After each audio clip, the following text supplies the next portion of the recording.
موږ خو اصلا یو د لغمان ولایته خو له تېرو 20 کلونو راهیسې همدغلته ژوند کوو. بیا له هغې وروسته بیا یو بل کتاب زما شو د کلیوال سرتېري په نوم باندې. دیم ناول دام ناول و. د کلیوال سرتېري ناول ډېر یو جالب هغه هنري ما لیکلی و که نه. دغه لوړ قد هناګۍ رښتیا هم یو انسان و چې موسی خیل ورسره مینه کوله. سره سره ګلابونه به باروتو کې راشنا شي، سره سره ګلابونه به باروتو کې راشنا شي، گل بشي وږمې بشي نشي د بنګ براوړي. کاروان صاحب ما ته کله کله وایي چې ستا شوخۍ ته ګورم او ستا د کتاب ته ګورم، بیا وایي راته داسې جالبه غوندې شي. لوړ قد هناګۍ څه ده، کونړ کې څه کیسه ده، احمد موسی خیل ولې تر دیني مشبو بیدار دی. ځکه زه 4 کاله په درمسال کې پاتې شوی یم له غیر مذهبو سره. واه سترګې دې هماغه رقم بیا کږې نیولې دي، بیا د جوړو لاسو کې تیرې چړې نیولې دي.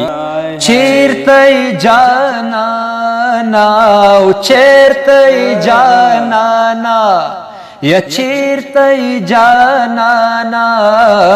بے رهبرا بے امام یو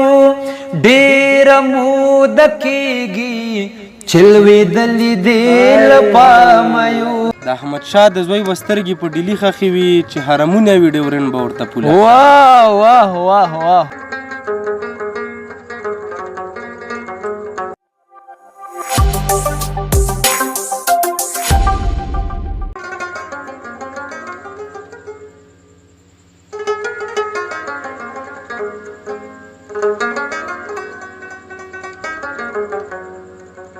ته ګرم نه خماره زار وهلی یم ته پرېږده که نه یاره، زار وهلی یم او زما د سودا دلته هیڅ قیمت لګېدی نشي، خفه نشي بازاره. زار وهلی یم او زمونږ د تباهۍ څوک ذمهوار میموار نشته، زمونږ د تباهۍ څوک ذمهوار میموار نشته. زما په خیال اخباره زار وهلی یم او ته زه په خپله لاره، ته دعا وهلی یې زه ځم په خپله لاره، زار وهلی یم. سلامونه مې در واخلئ د پامیر ټي وي درنو لیدونکو. په دې هیله یم چې رک روغ بایاستئ او د صحت په جامو کې بنغښتي وئ. یو ځل بیا زه شهاب شاداب تاسې ته د یوې نوې ادبي او خوندورې خپرونې سره حاضر یم. څنګ ته چې مې څوک ناست دی هغه ملګري چې ویډیو ګوري دغه خپرونه ګوري ټول به له نوم سره اشنا یي، ټول به له غږ سره اشنا یي او ډېری مینوال لري. د ډېر ښه قلموال دی، ډېر ښه شعر لیکي، د دې تر څنګ ډېر خوندور غږ لري او غږ یې ځانګړي مینوال لري. دی چې کوم انتخاب کوي د ترنم لپاره هغه ډېر ښه او د دې تر څنګ بیا هغه طرز او هر څه ډېر برابري. نو د همدې په خاطر باندې مونږ له کونړه راغلو د احمد موسی خیل خواته، تر څو چې د ده سره د ده په ژوند او د ده په فن او په ترنم باندې وغږېږو. هیره دې نه وي چې موسی خیل صاحب 2 ناچاپه اثار هم لري، یو یې ناول دی د لوړ قدې په نوم او بل د شعري ټولګه ده د هدیرې په نوم چې دغه دواړه ناچاپ اثار دي. نو درنو لیدونکو له موسی خیل سره به کیسې کوو، له ده به شعرونه اورو او له ده نه به خوندور داودي غږ باندې د ده ترنمونه اورو. زموږ سره په خپرونه کې تر پایه پاتې شئ. نو موسی خیل صاحب په سر کې خو ستړی مه شئ، زموږ د پامیر ټي وي په پرده باندې ښه راغلاست درته وایو موږ سره په خپرونه کې. شهاب صاحب سلام تا ته او هغه ملګري چې ستاسو د دغه چینل له لارې زموږ ویډیو ویني، مطلب موږ ویني، هغوی ته سلامونه. که هغوی په هر وطن وي، که زموږ په خپل افغانستان کې وي، که په کوزه پښتونخوا کې وي، که نور مسافر ملګري وي، دوی ټولو ته سلامونه. د ټولو ډېر لوی احسان دی چې موږ اوري. ستاسو د کور ودان وي چې دومره زحمت ووکړه،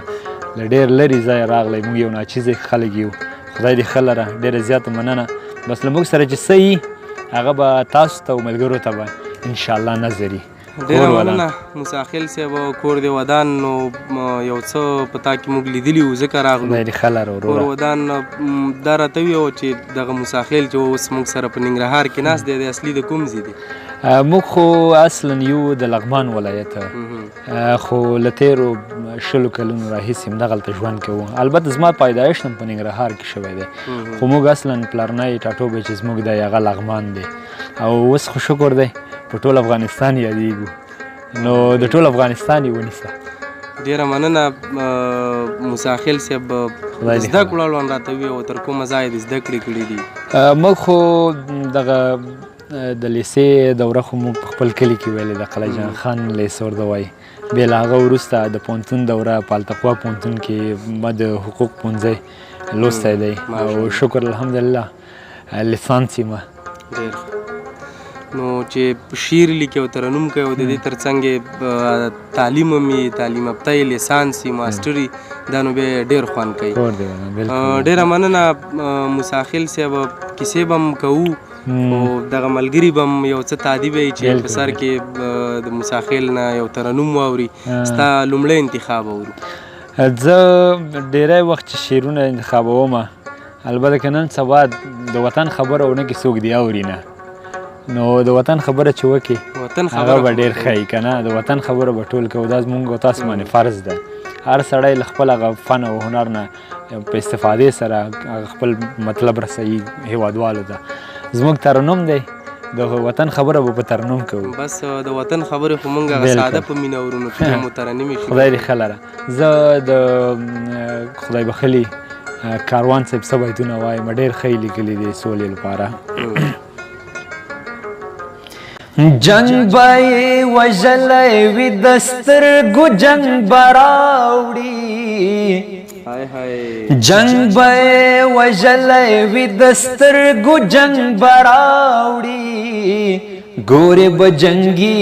اسان د سولې رنګ به راوړي، ګورې به جنګي اسان د سولې رنګ به راوړي، جنگ به وژلی وي د سترګو جنگ به راوړي، ګورې به جنګي اسان د سولې رنګ به راوړي. واہ واہ واہ واہ. شنه شنه ګلابونه به باروتو کې راشنا شي، شنه شنه ګلابونه به باروتو کې راشنا شي، سره سره ګلابونه به باروتو کې راشنا شي، سره سره ګلابونه به باروتو کې راشنا شي، گل بشی وگمے بشی نشید بنگ براوڑی، گل بشی وگمے بشی نشید بنگ براوڑی، گورے بجنگی اساند سول رنگ براوڑی، جنگ بے وجلے وی دستر گو جنگ براوڑی، گورے بجنگی اسان د سولې رنگ براوړي. زړه زما زیارت بویا د مینې د ملنګ دی، زړه زما زیارت بویا د مینې د ملنګ دی، زړه زما زیارت بویا د مینې د ملنګ دی، زړه زما زیارت بویا د مینې د ملنګ دی، ښکلي برادرومي د ښکلا قلنګ براوړي، ښکلي برادرومي د ښکلا قلنګ براوړي، ګورې بجنګي اسان د سولې رنګ براوړي، ګورې بجنګي اسان د سولې رنګ براوړي. سپین د ښاپېرۍ ورغوی پرانیزه کاروانه، سپین د ښاپېرۍ ورغوی پرانیزه کاروانه، سپین د خاپیری ورغوی پرانیزا کاروانا سپین د خاپیری ورغوی پرانیزا کاروانا شیر دی په خوشبو لمبوا تور لونگ براوڑی شیر دی په خوشبو لمبوا تور لونگ براوڑی گورے بجنگی آسان د سولی رنگ براوڑی جنگ بے وجلے وی دسترگو جنگ براوڑی گورے بجنگی آسان د سولی رنگ براوڑی د کاروان صاحب داسې کرښې راکاږي او بیا پې تاسې دغه د غږ پاګور اضافه کوي نو ډېر خوند کوي په ډېر خوندور طرز او انداز سره دې ووایو ډېره مننه پیر محمد کاروان صاحب شروع د پیر محمد کاروان یاد دې تل وي نو کاروان صاحب وایي چې رب دې ساته مور دې نشي په تا بوره پاس د دار په سر اذان وکړه منصوره او راته ووایه د مینې آیاتونه په لمانځه کې چې شي مینه راحضوره د جمال خالق دې ستا د رنج طبیب شي د وطن د سردرو ګله رنځوره د وطن پیغله په خپل وطن کې خانه په پردي وطن کې خانه شي مزدوره ډېره مننه موسی خیل صاحب ډېر ښه ترنم څخه دی د سوشل میډیا کې دغه د کتابونو اړوند خبرې ډېرې لاس په لاس کیږي یوه شعري ټولګې ده یو ناول دی تر اوسه د چاپ کومه اراده نه لري او که نه راتلونکي کې به چاپ کړي یو وخت ما یوه کیسه شروع کړې وه په فیسبوک کې په بېلابېل نومونو ما اول کې داسې یو هغه غوندې خپروه که نه چې دا د ملګرو ورسره داسې ټایم پاس شي خو یو څه پکې ول بیا وروسته موږ ورته یو نوم وټاکه د ملګرو په مشوره باندې لوړقه د نجلۍ په نوم باندې بیا هغه ډېر زیات مشهور سو یعنې ډېر غټو غټو پیجونو نه خپاره سو ډېر ملګرو هغه قبول کو یعنې یو څه چې پکې حتما به یې سینې ته رانږدې کوي که نه ملګري د فیسبوک کې بیا دا لیکل داسې عام غوندې شول په یو نوم په بل نوم به خپرېدل البته زما به نوم به نه خپرېدل که نه نو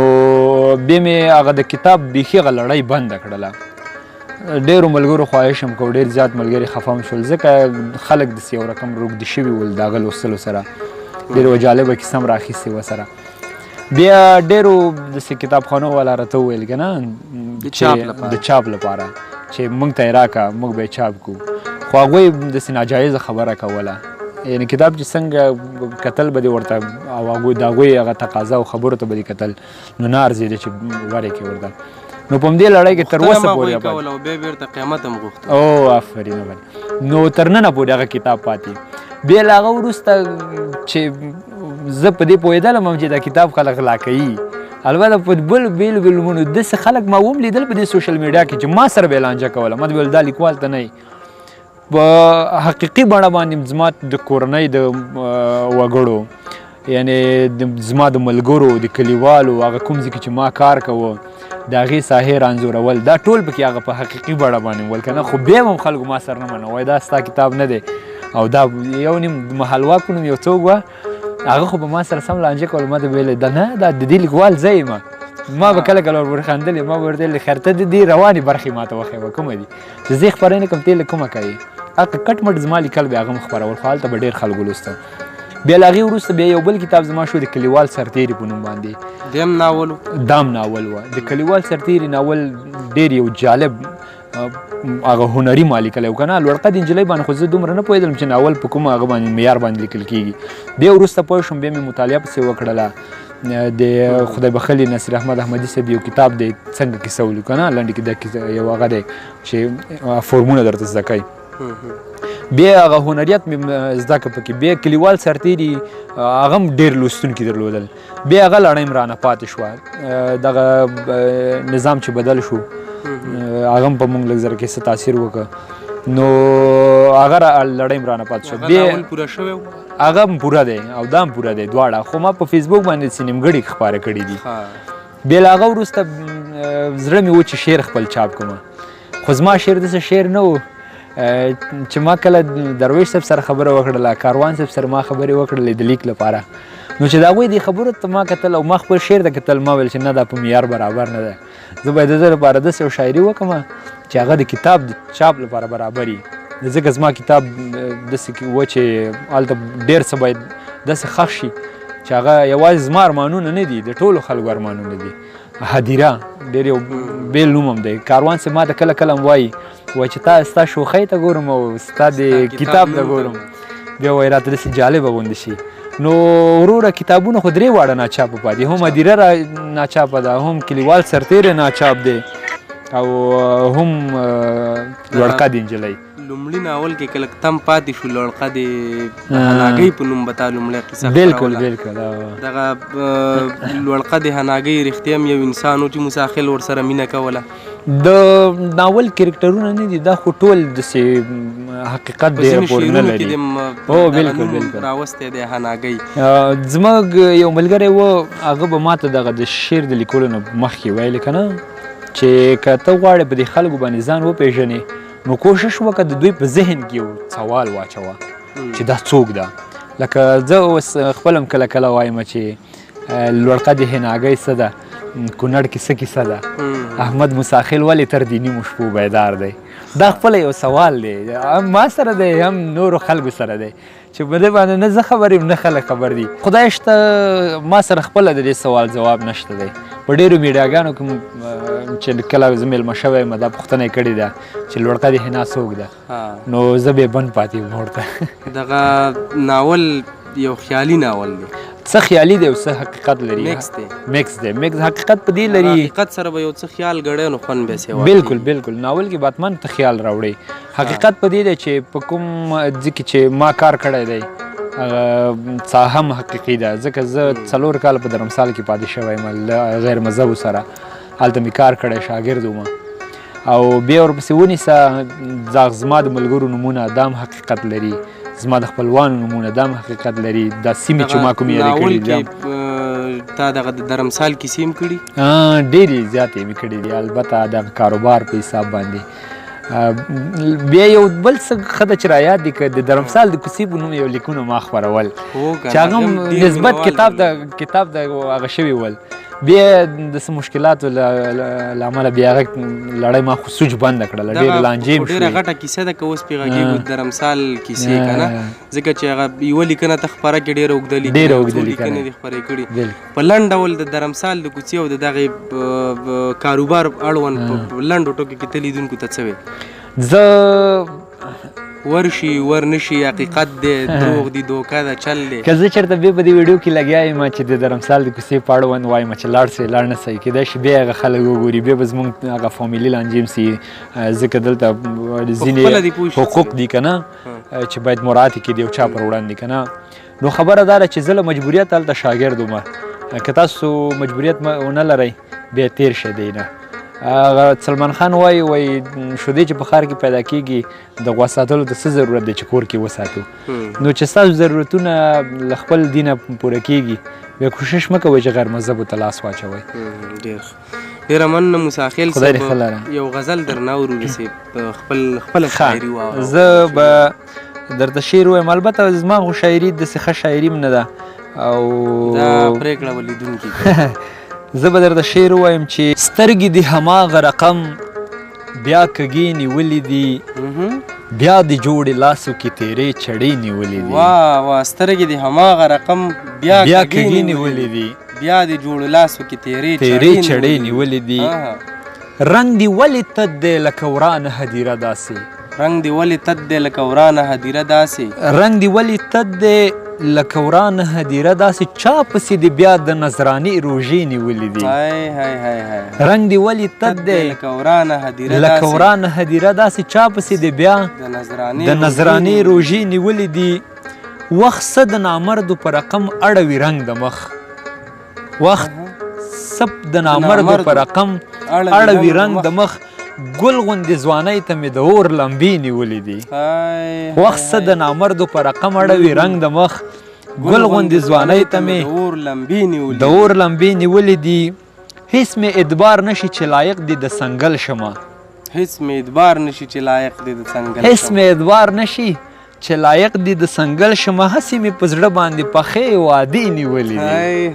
هیڅ مې اعتبار نشي چې لایق دي د سنګل شمه، هسې مې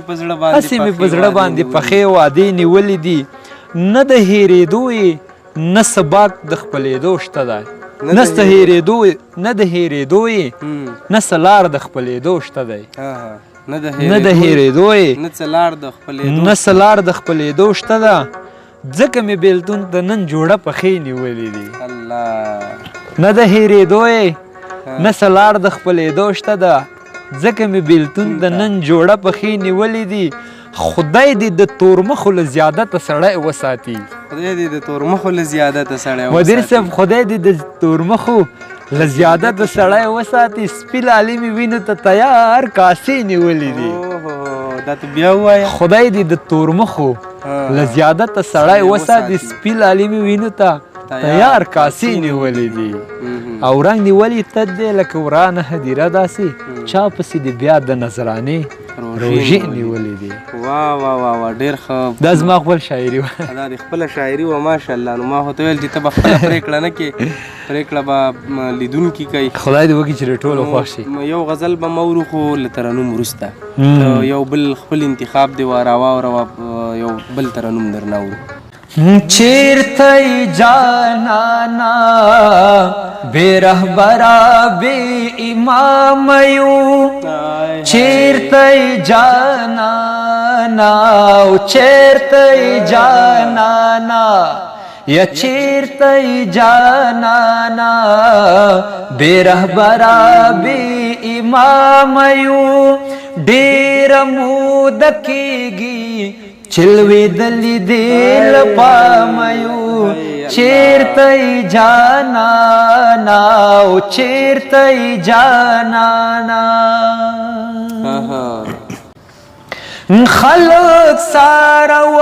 بگنیږي او بلتم وخای خلق سارا و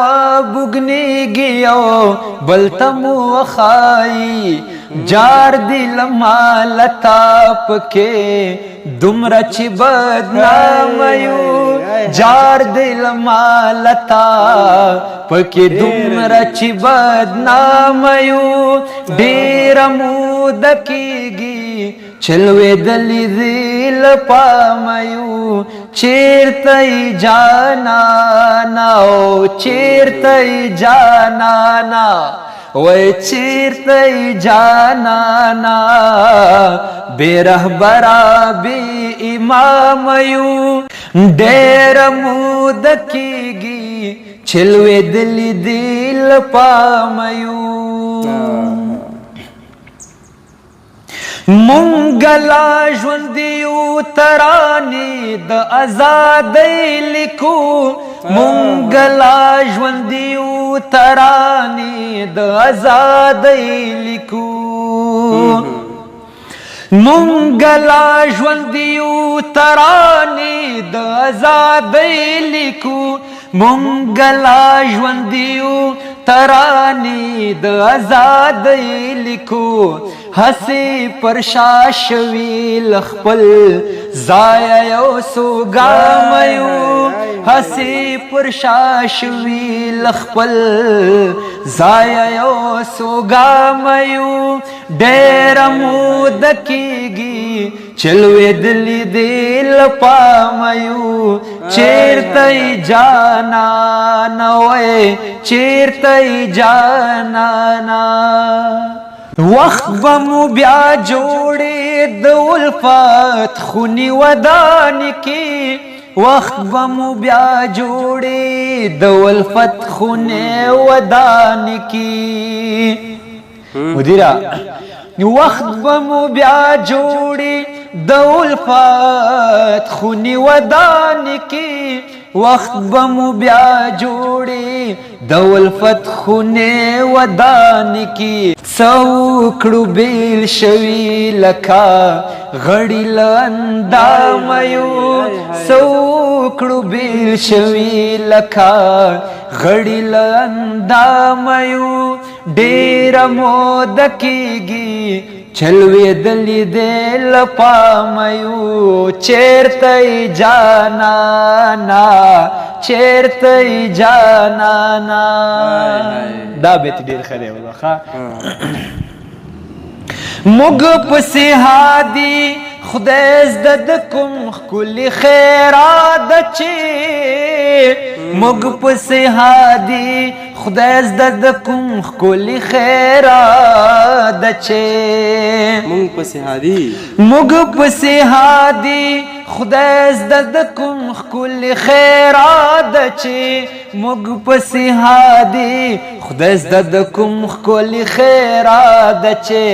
جنگ کې بریالیو خو په مینه کې ناکام یو جنگ کې بریالیو خو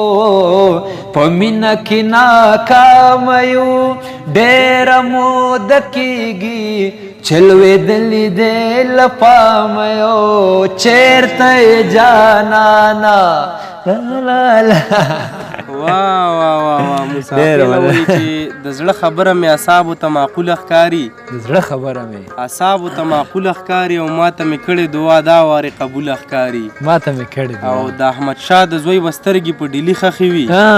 د احمدشاه د زوی به سترګې په ډیلي خښې وي چې حرمونه وي ډیورنډ به ورته پوله واه واه واه واه واه ډېره مننه موسی صاحب نو خپله شاعري درنه بیا اورو خدای دې ښه لره وروره ما خو یوه دا یادونه مخکې وکړله چې زما شعر دومره ښه شعر نه دی خو ملګرو ته به یې اورو بس په مینه مونږ اورو اکمل صاحب څه بیتونه دي چې له تا پرته د بل چا سلام ته نه رسیږي چې له تا پرته چې له تا پرته د بل چا سلام د بل چا سلام ته نه رسیږي زړه محبت کې ښکاري هیڅ مقام ته نه رسیږي هاي هاي هاي هاي ته بیا وایه چې له تا پرته د بل چا سلام د بل چا سلام ته نه رسیږي زړه محبت کې ښکاري هیڅ مقام ته نه رسیږي له تا نه وروسته د تمامې دنیاګۍ به دې شم له تا نه وروسته له تا نه وروسته د تمامې دنیاګۍ به دې شم له تا نه وروسته مې سحر ماښام ته نه رسیږي له تا نه وروسته د تمامې دنیاګۍ به دې شم له تا نه وروسته مې سحر ماښام ته نه رسیږي هغه یو ته یې چې لښکرې دې په نوم ګرځېږي هغه یو ته یې چې لښکرې دې په نوم ګرځېږي زموږ خوارانو خو خبره قام ته نه رسیږي هغه یو ته یې چې لښکرې دې په نوم ګرځېږي زموږ خوارانو خو خبره قام ته نه رسیږي په کومو سترګو بیرته هغه کس ته مخ اړوې په کومو سترګو بیرته هغه کس ته مخ اړوې د چا چې ګوتې ستا د زلفو دام ته نه رسیږي په کومو سترګو بیرته هغه کس ته مخ اړوې د چا چې ګوتې ستا د زلفو دام ته نه رسیږي نو ډېره مننه موسی صاحب چې موږ ته د خوندور ترنمونه او شعرونه راواورېدل کور دې ودان چې راغلې خپرونه کې دې راسره برخه واخیسته درنو لیدونکو نو تیارې راخورېږي ماښام کېږي شپه راځي موږ به همدغه خپرونه د موسی په یو ډېر مشهور بیت دی ډېر خلک یې وایي په هغې باندې بیا پای ته ورسوو چې پیسې وګټه بدرنګه موسی خیله پیسې وګټه بدرنګه موسی خیله یاران څه دي خو لسګون دی او شلګون دی یو ځل بیا چې د یوې نوې خپرونې سره د پامیر ټي وي په سکرین راځم تاسې ټول په لوی لاس سپارم ښاد آباد او بریالي اوسئ